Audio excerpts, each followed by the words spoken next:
atau perbuatan AK1. Upah minimum Ogan Ilir tahun 2022 akan mengikuti upah minimum provinsi atau UMP. Hal ini dikarenakan Kabupaten Ogan Ilir tidak memiliki Dewan Pengupahan.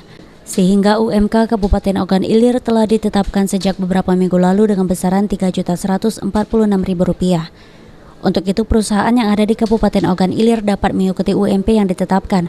Upah minimum ini sendiri dinilai sudah layak dan menguntungkan bagi buruh yang ada di Kabupaten Ogan Ilir. Kabupaten itu sebetulnya tidak ada UMK, namun kita masih mengacu kepada UMP, UMP yang ditetapkan oleh provinsi. Itu sebesar berapa? 3.144.000. Itu.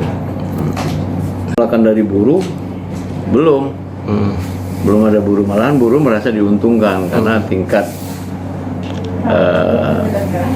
hidup ya, tingkat taraf hidup Kabupaten Ogan Ilir masih di bawah oleh provinsi. Sejauh ini Dinas Tenaga Kerja Ogan Ilir tidak mendapatkan protes dari buruh yang ada di perusahaan-perusahaan di Ogan Ilir. Ahmad Romawi, PAL TV.